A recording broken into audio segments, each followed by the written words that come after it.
know how it's going. I'm recording this session. I'm going to get through as much as I can, and I'm going to let you guys go a little bit early because, without the Wi-Fi, I'm not able to do everything that I'd like to do today. But I didn't want to cancel our class or change anything. Just letting you know, this is a great conference. This is my second year in a row attending. If you ever get an opportunity to attend, please do. It's a lot of resources, a lot of wealth of information. So it is definitely a good conference to attend. We actually presented today for the program that we have at our site where we collaborate with Cal State Dominguez Hills and have intern mentors. And we did the mentor grant there. All right, so we presented on that today. So welcome everyone. I usually let you guys do introductions. I'm going to try to get through this as quickly as possible so that I can make sure that you hear the most important information and you can prepare. And I'll see you guys on next week. And I'll throw in some extra videos of myself so that if there's any questions, I have my office hours at 4 o'clock. And so you can text me or email me if you want to meet in person because you have extra questions or you need to share your assignment with me, please do that. Otherwise, texting is the best way for quick assignments. I'm running late, can't make it, emergency, and then we can chat about the emergency and the makeup of any particular assignments or anything when the emergency is calmed down somewhat and you're able to get to an email and email me the concerns. This is a quick, as you're well aware, 8-week class. So after the 4 week, we can't do anything about your assignments. We can prorate your assignments out a little bit, give you a little extra time to complete the assignments so that you're not having to drop the class or retake the class because you don't have a C or better in the course. So just keep all of those things in mind as you are going through the course. We do have a group assignment this time, and I've already emailed you your group members. Some have 3 and some have 4. That's just because of the number in our class. And so you have that group assignment that you'll be working on. So I'll give you time today to connect with each other and begin working on that group assignment. Right now, I'm just going to kind of rush through, have our welcome video that goes over the assignments, but I kind of want to get through some of the assignments. And then if you have questions about any of them, kind of bring those forth at this time. So your first assignment is due week 2, and that's your assignment on your development. You're applying your work and career history, factors that influenced your college and career path, and exploring options, and then the impact you will have as a school counselor.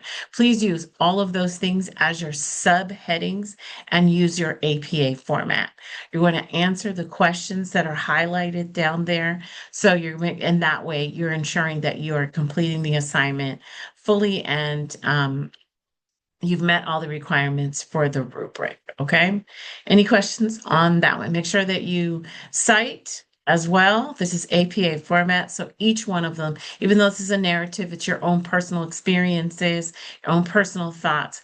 Please make sure that you cite something from someone else about your experiences and put some theory in there. And then that will make sure that you have completed the APA format. Your assignment number 2 is an article review. There are 3 articles to choose from on that assignment page. You're going to include the title of the article, the name of the name of the publication, date of the article, and the authors, whichever one you choose. You're going to summarize the research. So you're not synthesizing it. You're actually going to summarize this particular one, and you're going to add your personal reflection about the implications for school counseling as discussed in the article. Again, making sure that you use your APA format. Please remember to always include your subheading. Sometimes we start typing and we forget about that. We've got everything but the subheadings. Assignment number 3 is the web-based assignment. And with that web-based assignment, you're going to actually take 2 career assessment tests. Okay. There's a lot of free ones out there. So, okay, thank you. My picture's freezing. All right. Can you still hear me though? Okay. So, your the web-based is you're going to take a career assessment test, two of them. All right. And there's lots of free ones out there. I think I'm hitting the limit with all my windows open. Um, so I will shoot you some examples because I have the windows open. I wanted to show you where you go to the websites, but I think I'm stretching it on this on this hotspot. So I'll shoot those emails and some screenshots of where it says free assessment test and how you get to it. I've played around with a couple of those websites, and just so if you're lacking, you only need to take two of those, and then you're going to do part A and B. The part A is talking about the web-based assessment that you chose. This is a career interest inventory test. Okay, so we're going to talk about, the ones and and discuss the ease and difficulty of it. I mean, if it's free, it's not going to be the full one, but maybe you can read about if you had a subscription, how much more it would happen, and you could go from there. And then the part B section, you're going to address the situation using one of the scenarios at the bottom, okay? And how you would address that uh, scenario. So far, so good. That's assignment 1, 2, and 3. Any questions so far? Okay, great. Assignment 4 is the career planning. Now, this is your signature assignment. I accidentally wrote that the group assignment was your signature assignment, but this is the signature assignment. Again, just a quick reminder that the signature assignment is the one that you must turn in order to receive a grade in the course. You can have completed all of the other assignments, have A's on it, but if you don't complete this one, you don't get a grade in the course. So this one is the signature assignment. What they're asking you to do is you're going to select either a middle or a high school student and interview them for the assignment. What you're doing is career planning with that one individual. I strongly recommend that you choose a relative or a friend's child that helps you to have access. It is required that you get the parent consent form signed. So that's another reason why you want to you want to do this with someone that you're familiar with, so it's easy, and that will be required for grading to upload to your assignment when you finish it. Okay. And then you're going to work with that student to develop his or her career plan. And they guide you through part A, B, and C with questions, giving you the background and the interview. As you're interviewing the student, you can create your own questions. And depending on the student, you might have a talker, you might not have a talker.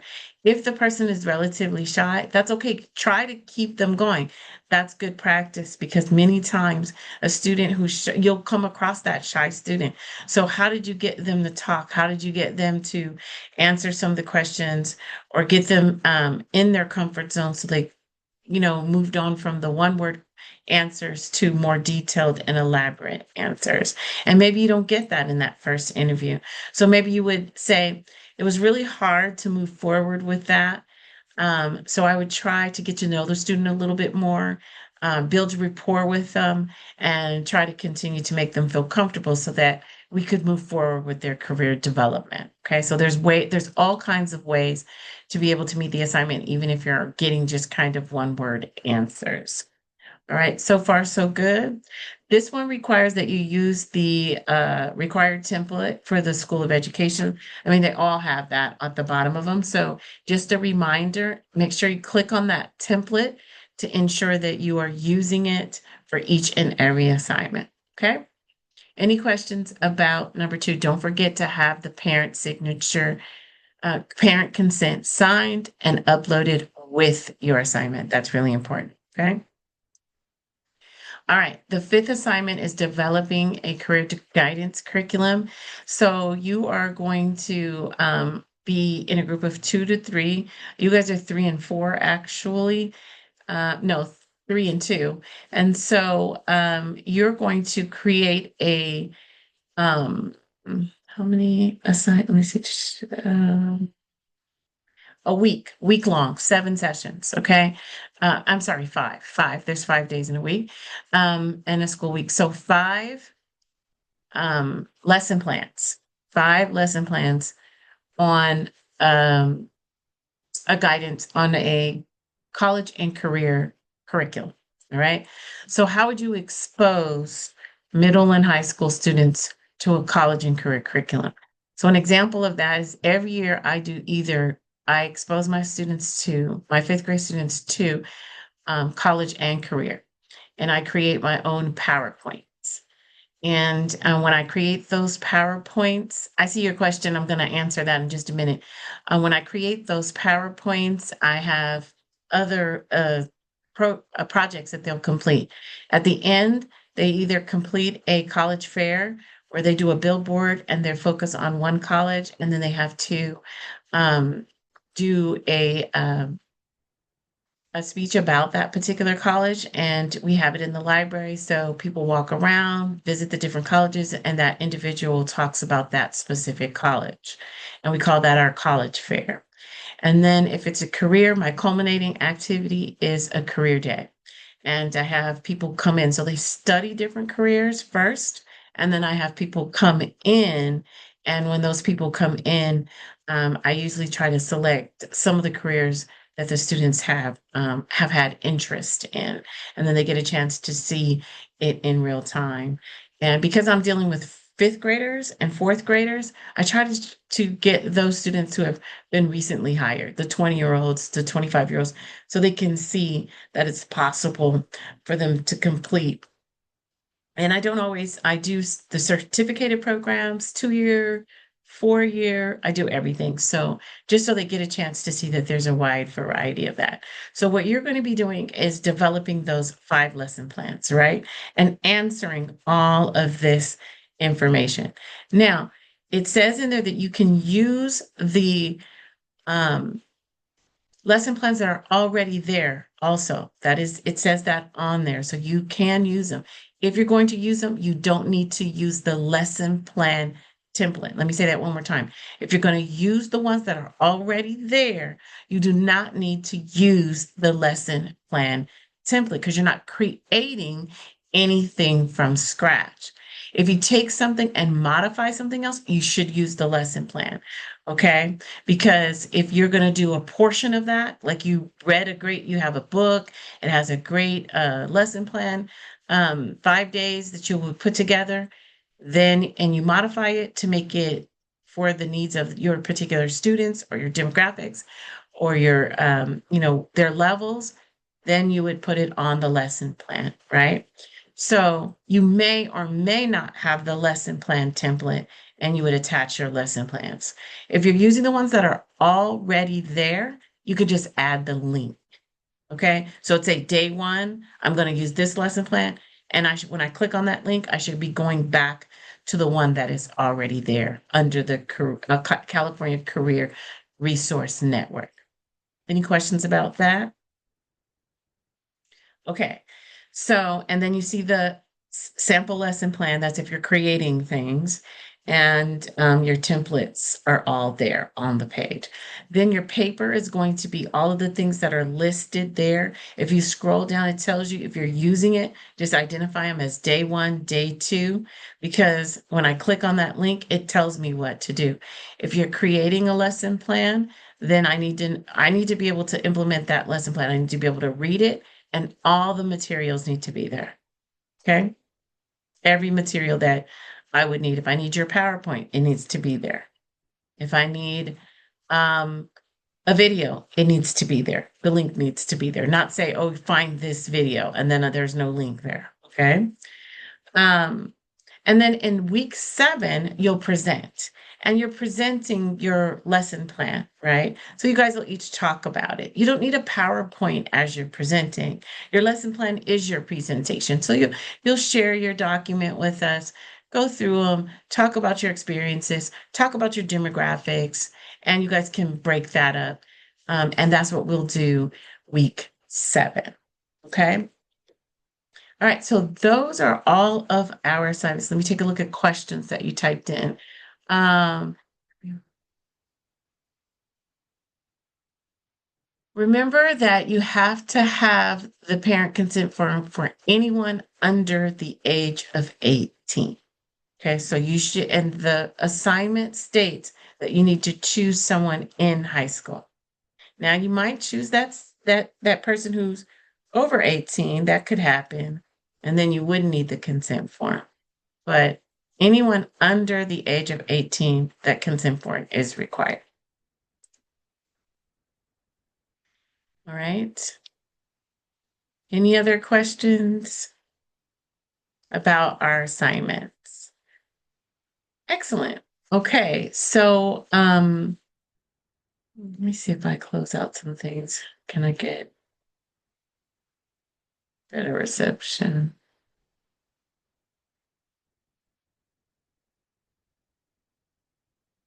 All right, so we are moving along.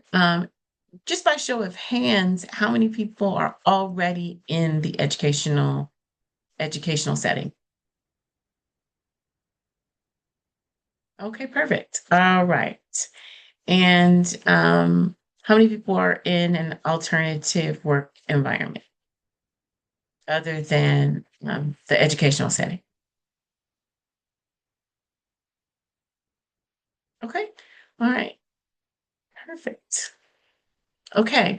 So let me see. Let me take a quick look. Is everybody here? I'm missing one person. All right. Okay. All right. My next thing is that I was going to go ahead and start talking and lecturing from chapters 1 and 2. Let me see if I can hold on just a second.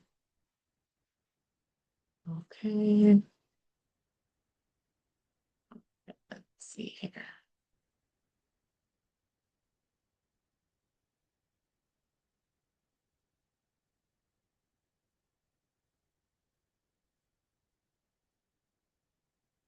Mm,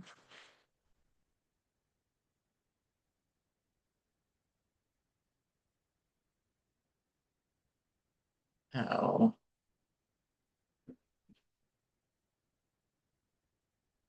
okay, all right, so I'm going to share my screen real fast.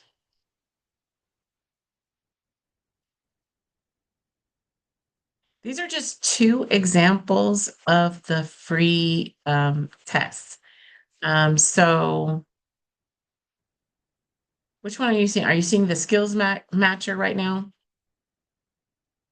Okay, so the skills matcher, as you can see, it says start the skills matcher. It's at the career one stop, and you just click on it and you start taking the test. So that's an example of one free one. As you can see, there's 40, and it tells you, I think there's like 40 questions. ONET is another online one. And so you go right here to the interest profiler that I'm showing you right in this section. And here's another one that's there as well. So those are the other free ones. So that's 3 right there. I have career paths, career test, 1, 2, 3 test, and a few others that, like I said, it started to get a little shaky. So I didn't want to risk it losing you guys. But those are some examples of the free interest test that you would take and then write your paper based on that. All right.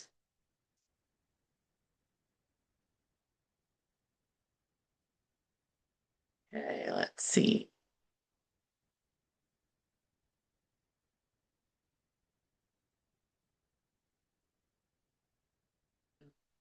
Sorry. Just 1 second. Let me end this.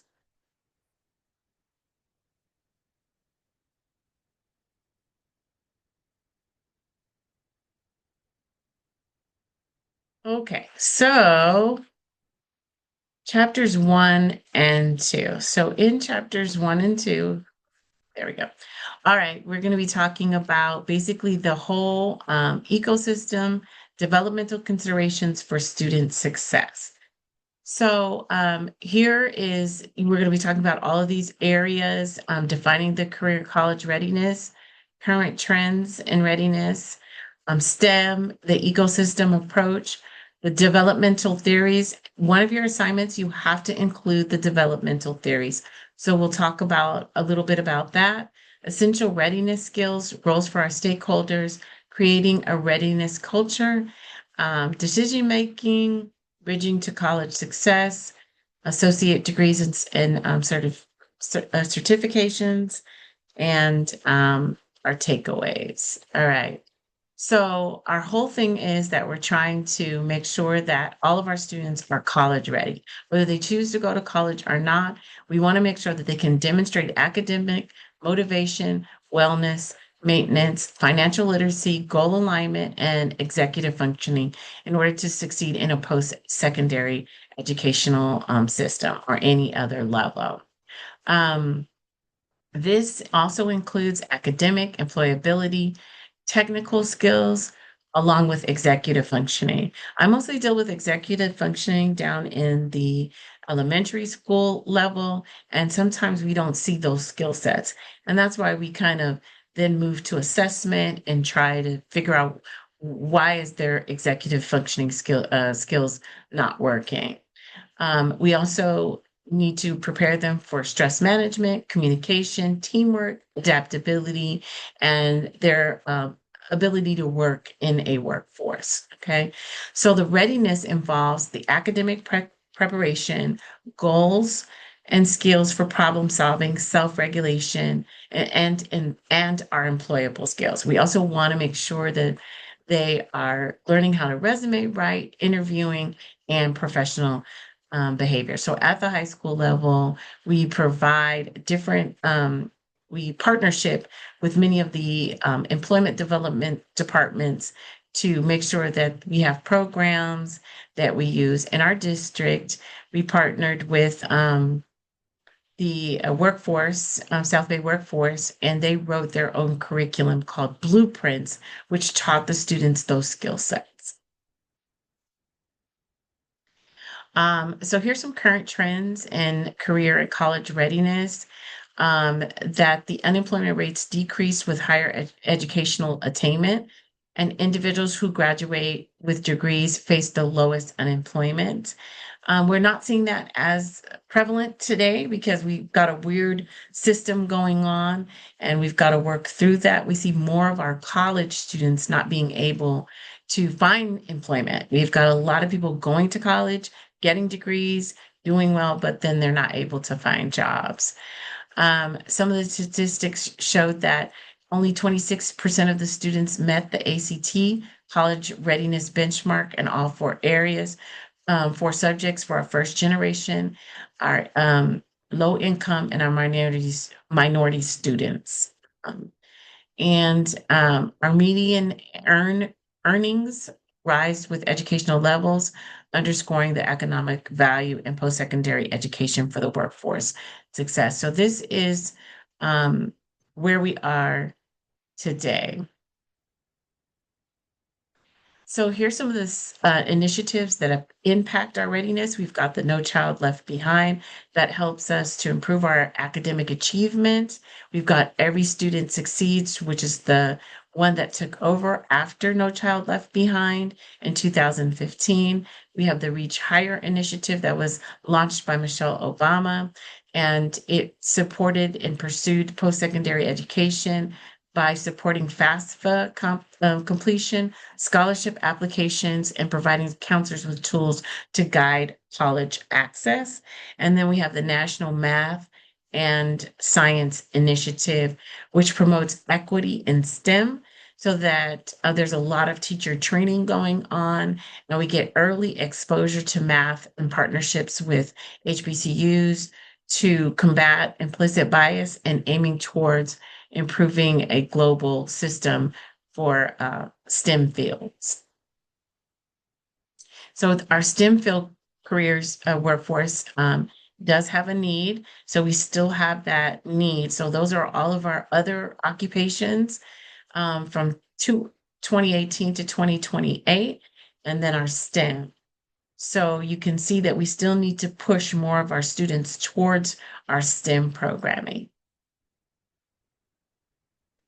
So this is our ecosystem, how we approach readiness. And we have different theories that pose that the development is shaped by an interacting system, a microsystem, a mesosystem, an exosystem, a macrosystem, and a chronosystem. So we are using all of these systems to immediately help the environments that link that student to the other fields that they will that will directly affect them in the future. Okay. And that we're addressing all of their needs. So here are some of the theories that we have. We have the Frank Parsons theory. He was known as the father of career counseling. Parson emphasized self-awareness, occupational knowledge, and logical decision making. We have the John Holland. He developed the theory of vocational choice and categorized the personalities, the six types, RIASEC, and advocated for a person's environment fit to achieve job satisfaction. We have the Donald Super. He did the lifespan and the life space theory, which highlights career development as a lifelong process and is influenced by changing self-concept and multiple life roles. And then we have Linda Godfredson, and she is the theory of circumsumption and compromise, which explains how individuals narrow career options based on their social self concept and make compromises due to accessibility. Then we have John Crombrooks, and he presents the happy stance learning theory, which emphasizes the role of unplanned events and continuous learning in career development and the importance of exploratory actions. So again, there's many other theories out there, theorists that you can focus on, but this is one of the sections that you will need to include a theory in your paper. So here's some essential readiness skills that are really, really important. Career exploration, social emotional, metacognition, financial literacy, self-regulation, and employability. And so this is what we're trying to teach our students as they're moving and preparing for post-secondary education. So our role as a counselor is to support academic, career, and social emotional domains. That's according to ASCA. And we want to foster holistic student development. So we want to design a comprehensive school counseling program that aligns with the measurable goals to ensure consistent delivery of college and career readiness. We need to facilitate classroom lessons, small group, individual advisement, school-wide activities that focus on career exploration, academic planning, and social emotional skills. So this is where every school should be at this point. Now, I'm going to speak specifically to my district. We're a very small district, and we're not there yet. We have had counselors in elementary, middle, and we have one high school where we have a dependent high school. And so our dependent high school shot off to help our students who were higher in skill sets. And so they were a math and science academy. So they've been taking AP and higher level courses. It is a lottery process. Anybody can in the area can join. So we get students from other cities as well, but we give priority to our own students. And in our middle and elementary schools, we haven't been able to develop that comprehensive school counseling program with fidelity. And but now that we're moving towards the MTSS model, everybody's going to have to do it. So this is really, really important that everybody begins to acclimate and use these standards because we're all going to be measured on these standards. In the past, we did things differently, and it didn't prohibit our funding if we didn't have it. right? So this now, though, we're going to see where funding will affect us if we don't have these comprehensive and measurable goals, and our program isn't inclusive of all of these areas. Okay, so some of us are having to have a shift in mindset to be able to. Can you still hear me? Because I got a message. Can you still hear me? Okay. Some of them are having a shift. I mean, we're going to have a shift in our mindset to create this program and make sure that each and every one of our sites have a comprehensive school counseling program. So we're going to have to collaborate with our stakeholders, our families, our teachers, our administrators, our community partners, and expand our student support networks and resources. And we're going to have a program that's effective using data to continuously improve our interventions and promote equity in access and readiness opportunities. So our teachers' roles are to help them connect academically with content, real world career and college applications, increasing engagement and relevance. Um, so our state created its at the CAS conference. We just rolled out our new California state standards, and there will be separate from other states because other states don't necessarily have the same standards that we do. So we'll follow the ASCA model, but we also have created our own. So this will be the model that we will incorporate into our ASCA model. Um, Professional development for our teachers to help them understand social emotional learning because we see that they're struggling with that today. We have different types of children in the classroom, so we do need them to learn more about social emotional learning, connecting them, having more engaging activities so that the students are able to sit down and be ready to receive the content that they are supposed to teach. Our administrators need to work collaboratively with us. For many, many years, administrators didn't know what we did as school counselors, and that sometimes can be challenging. Um, so if they don't know what we're doing, um, okay, I see two people. Hold on. Thank you for that because that didn't pop up for me. All right. Thank you. I couldn't see it. So, administrators need to be on the same page and they need to help us to develop this comprehensive school counseling program. Some of the things that I've heard at today's conference and over the past couple of days is many of us are still opening doors. We're the secretary, we're the security guard, we're this, we're that. And it's hard for us to get away from that because it helps the school function. And when the school is functioning, you feel good about it, but you're not out there doing your classroom lessons, your small group, your individual lessons. And so that hinders your actual comprehensive school counseling program. So we need our administrators to not use us as that extra support person that's out of the classroom that needs to go in. And sometimes when a student is having a challenge, they think that that's our role. That's not necessarily our role. I mean, we're going to try to get them back into class as quickly as possible, but keeping them for 30 to 40 minutes kind of hinders us with working with the masses. So we have to also increase our family and community partners. This is where we have to build our partnerships with outside agencies so they can bring in, we're still a school. We still are lacking funding. Our funding comes from the federal government. If the federal government doesn't give us the funding, how do we continue to support our students and give our students what they need? We've got to get out there. We've got to ask.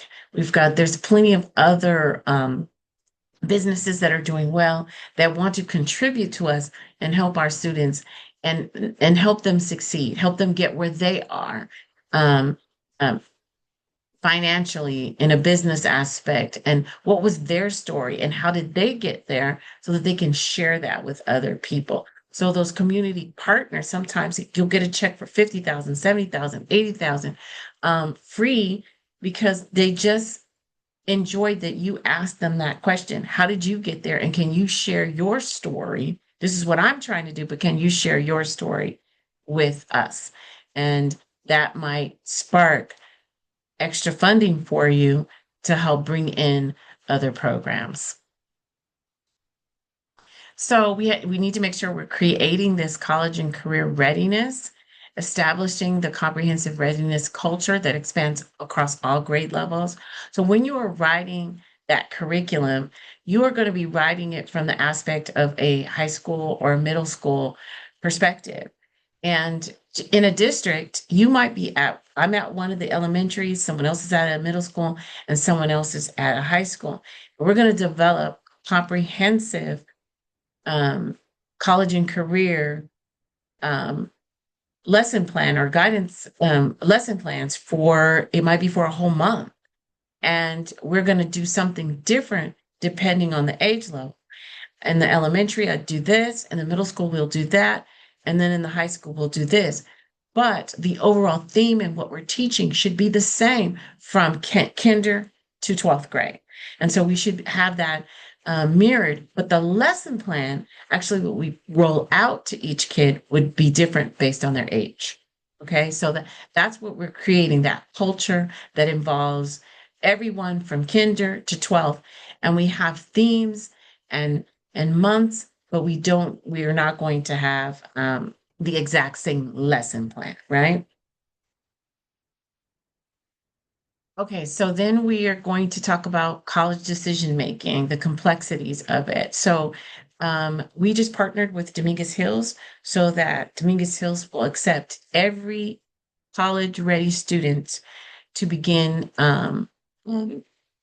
their college and career. So they're automatically going to be accepted to Dominguez Hills and they get their first choice in their major that they're choosing. So this is, like really, this is a new partnership that we just developed. So even the first class hasn't even been accepted yet. And hasn't, so we don't know what type of majors they're going to select. But again, I told you that they're math and science. So they're focusing and they're they have a heavy concentration with their classes on math and science. And so with that, that whole idea of how much is it going to cost, they kind of can map that out right now. So now knowing that as a ninth grader, that when I am a 12th grader, I just have to look at the fees. My parents can actually plan to afford to kind of send me, right? The academic reputation and fit. Well, it's nice to know that you just get in, right? So some of the things we know what Dominguez, the different majors that they offer, they're heavy on science and STEM. So they kind of meet our needs for our high school. Again, we're not a comprehensive um, high school like some of the other districts, so we're a little bit different. But this same partnership can be developed with other um, um, CSUs, and it will be because we already had the part where if you go to a community college, you're automatically transferred to a CSU if you meet the requirements of the transfer. So again, we're creating that partnership regardless. So that's helping us with the financial considerations, that's helping us with our academic considerations and widening our opportunities, to go to a reputable um, college. All right. And then we have our social and family influences.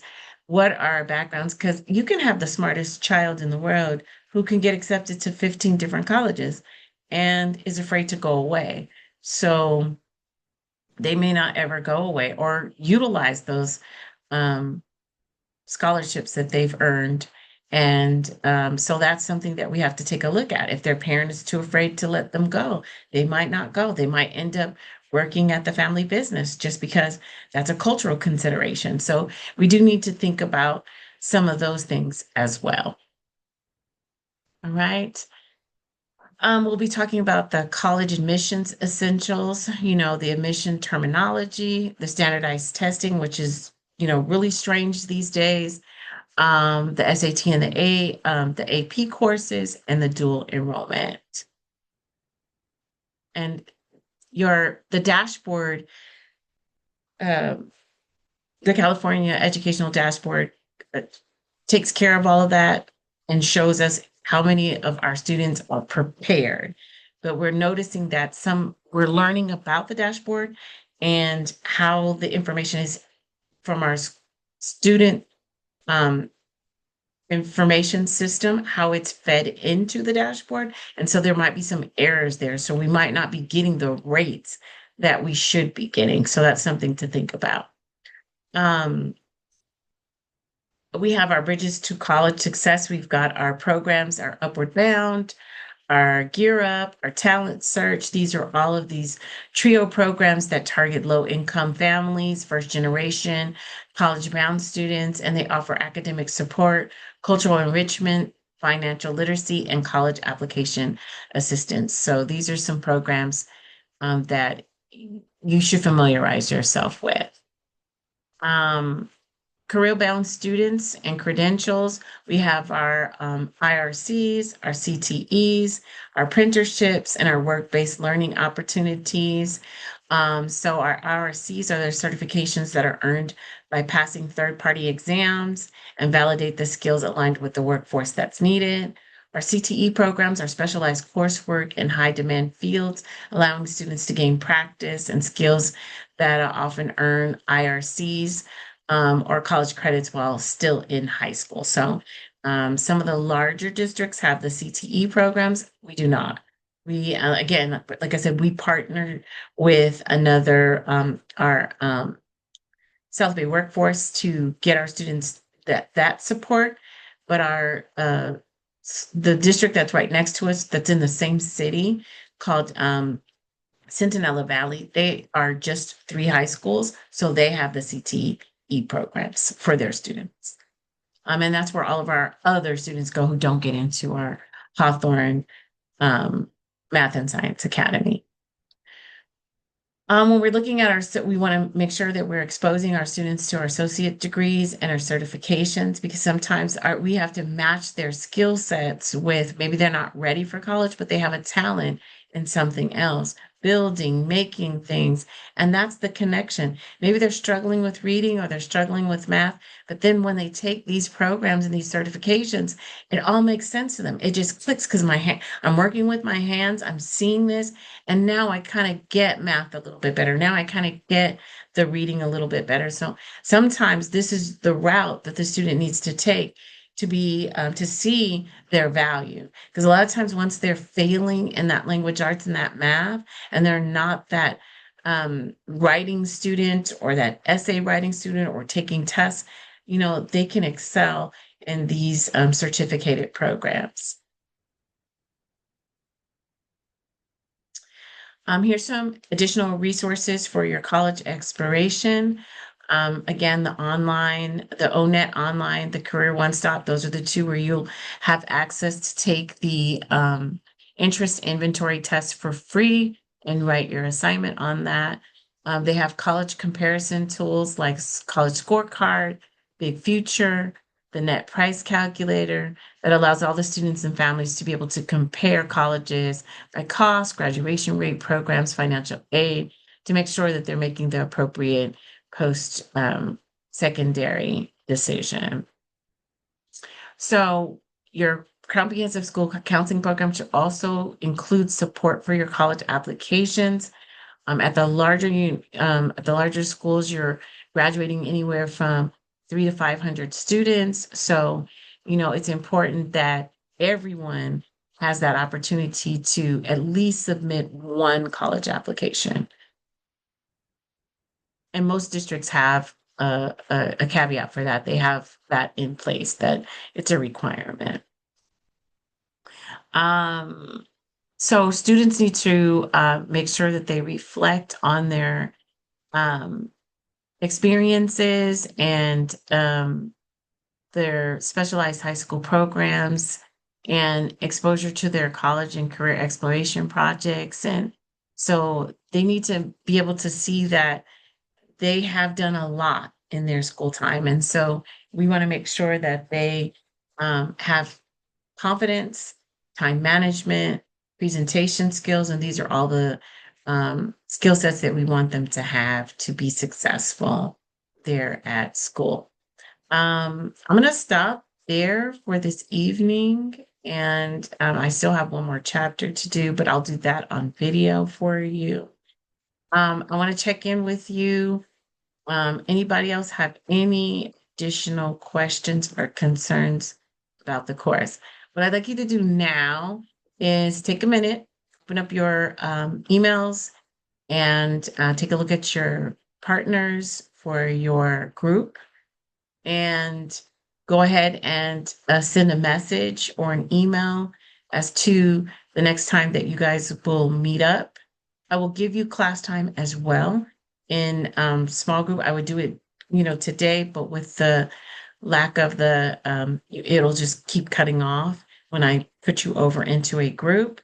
So make sure that you have your email. You can use your chat right now to communicate with your groups, and make sure that you get the email and a cell phone number um, to communicate with your group. And again, I'll give time in week 3 for you to meet with your group. So your goal is to come back for week 3 with a couple of examples or some ideas that you want to do to create this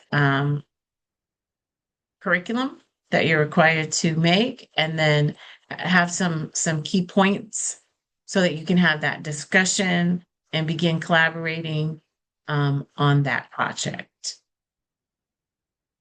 All right. Questions, concerns? I have a question. I'm primarily in an elementary school right now and don't have a lot of access to high school or middle school stuff at the moment. Do you have some suggestions or just kind of, I don't know, something to make me feel a little better? I'm a little bit worried right now. So you're going to, with the high school stuff, it'll be easy to find. You're going to use the resource when you're working with your group for your projects, but um, you don't really need to be in high school. A couple of the examples ask that you find a high school student. So is there someone in your family that meets that criteria? I'm thinking of friends that have some kids in middle school. I mean, and Perfect. one of my first set of students is now they're seniors in high school, but I'm like, how do I get in touch with them? So I have access to that. I just didn't know if like being in the high school environment was going to be a big part of this. So thank you for No, that. and I'm going to relate it. I'm in the elementary setting as well. So I'm going to relate it to the standards and what we need to do. Just like I kind of said about developing the curriculum, we would all play a role, and we would all develop that curriculum on college and career readiness. And we would design our lesson plans. The lesson plans would be, what are we teaching for college and career? And then together, as we go through the different levels, the lesson plans would be there for us. So I'm trying to make sure that we're hitting all the levels, because it's supposed to start as early as kindergarten. So as early as kindergarten, we'd have a dress up day, a community day, where we'd start saying, I want to be a police officer. Well, what does a police officer do? And then in 5th grade, I'm kind of exposing them to just the word GPA, because we do numbers in 5th grade. I mean, from K to 5, it's 1, 2, 3, 4. That's it. So they have no idea how to calculate a GPA. So I expose them to calculating a GPA, right? And then that's part of my design. That's one of my lessons is, okay, we're going to calculate your GPA. I give them a sample report card, something that they're going to see in their 6th grade year. I take a 6th grade report card, I fill it in, and we just keep playing with it. And that's our practice. So that's the kind of things that you're looking at as you're designing. And then of course, once you get to middle school, the focus is on high school, because high school is becoming just like college now. You get to select where you want to go, how big you want the school to be, and if transportation is an issue, or all those things. So sometimes going to your local high school is not the right thing to do. You might need a private school, you might need so we're looking at that as well. And then when we get to high school, the purpose of this class is to expose you. You're at the elementary level, but what does it look like in high school? What's the focus over there? Because it is more focused on, they have the pathways, right? So they're going to have the student who is on track for graduation, the student who is taking those AP courses, the student, and then if it's a specialized program, they have that as well, like mine, which is math and science, and it's all AP classes, mostly. So you'll get that exposure. You'll hear those things. And that's the purpose of my lesson planning, just to kind of go over some things. And also with the PowerPoints, I'll upload those so you guys have those to refer back to and have more discussion on that. All right. Any questions or concerns about the material, the assignments? No, has everybody had taken an opportunity to email their groups? Perfect. All right. So at least you have a starting point. And so again, next week, I will give us time to go into breakout rooms and actually work on that. So I'll give like 20 minutes for you to get prepared with that and start sharing documents with one another and building that project. All right. You have your first discussion board due today, Thursday, and your responses are due on Sunday. I'll do a little bit of housekeeping. So, um, discussion boards are always due on Sunday. Take a look at the dates. I put in the dates so that they pop up. We're off the week of Thanksgiving, so we'll skip a week. So, I think that's week 6, and then we're off a week, and then the following week becomes week 7. All right. So, we have that extra week in there.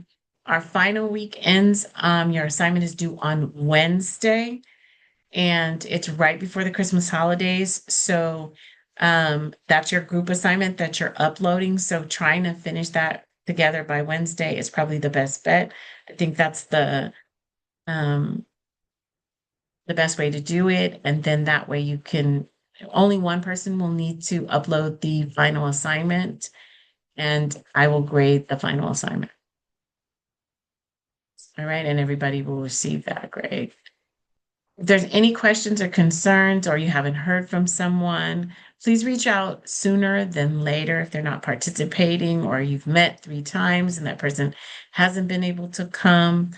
Please make sure, because if you tell me the week 8 that happened, there's nothing I can do about it. But if you tell me that week 4, I can have a conversation and we can build from there. All right. Thank you guys. I appreciate your time this evening. And I will see you week 3. Good night.